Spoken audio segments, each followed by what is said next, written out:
կառավարող մեծամասնությունը, անձամբ ես, ասում ենք, որ Ղարաբաղյան շարժումը շարունակելու ցանկացած փորձ կործանարար է, որովհետև այն եղել եւ լինելու է գործիք Հայաստանի պետությունը, անկախությունը, ինքնիշխանությունը թույլ չտալու համար։ Մենք սա ցավոք շատ ուշ ենք հասկացել։ Իսկ ընդդիմությունն ըստ էության ասում է, որ Հայաստանի պետականությունը մի նպատակ եւ իմաստ է ունեցել եւ ունի։ Ղարաբաղյան շարժում, Ղարաբաղի հարց, ուրեմն Ղարաբաղյան շարժումը պետք է շարունակել, անկախ նրանից, թե դա ինչ հետևանքներ կունենա։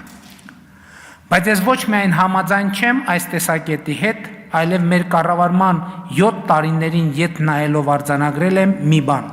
որ հիմա արդեն կարող եմ բարձրաձայնել։ 2018 թվականի ժողովրդական ոչ բռնի Թավշյա հեղափոխությամբ Հայաստանի կառավարման ղեկին հայտնված քաղաքական թիմը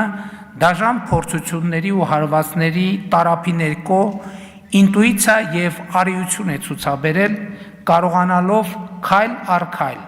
կտոր առերեսվել այն փաստի հետ, որ Ղարաբաղյան շարժումը օբյեկտիվորեն վաղուց ավարտվել է եւ այն շարունակելու մեր հավաքական ջանքը ընդհանրապես օգտագործվում է Հայաստանի առանց այն էլ թուլացած անկախությունն ու պետականությանը վերջ դնելու համար։ Ու այս իրողությանն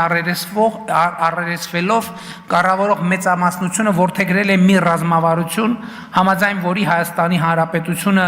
ոչ թե Ղարաբաղի կամ ինչպես ասում են մեկ այլ ազատագրական հարցի լուծման գործիք է,